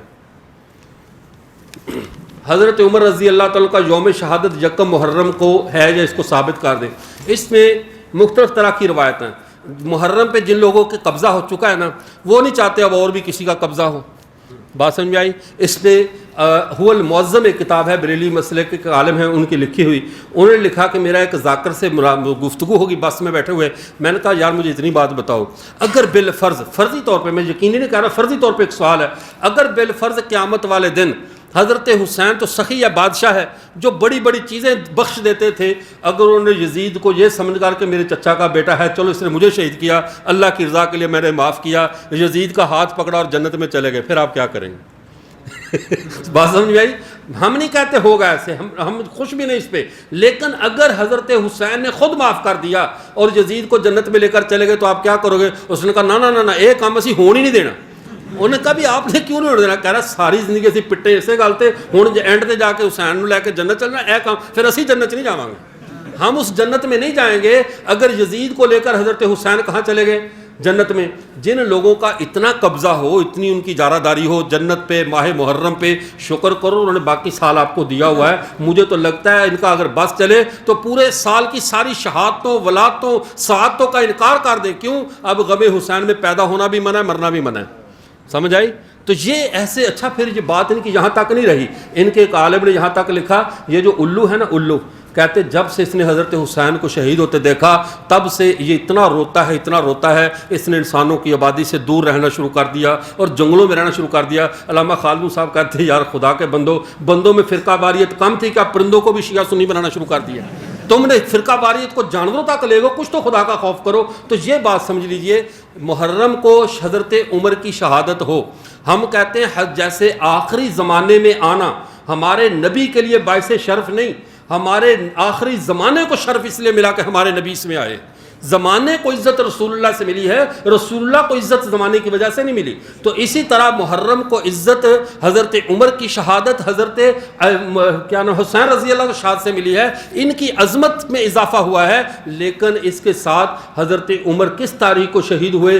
بے شمار مورخین نے، محققین نے لکھا ہے حضرت عمر زخمی 27 یا 26 ذی الحج کو ہوئے، اور 1 محرم الحرام، چونکہ اسلامی تاریخ میں رات سے دن شروع ہو جاتا ہے، چاند سے شروع ہوتا ہے، چاند سے اسلامی تاریخ شروع ہو جاتی ہے، تو تاریخ کا آغاز رات سے ہوتا ہے۔ اسلامی تاریخ میں رات مقدم ہے، دن مؤخر ہے۔ چونکہ حضرت عمر 1 محرم دن کو دفن ہوئے تھے، فوت رات کو ہوئے تھے، تو بعضوں نے سمجھا چونکہ وہ ذی الحج میں فوت ہوئے اور 1 محرم کے دن کو دفن ہو رہے ہیں، ایسے نہیں تھا۔ وہ 1 محرم کا چاند طلوع ہونے کے بعد وہ فوت ہوئے اور 1 محرم دن کو ان کی تدفین ہوئی ہے۔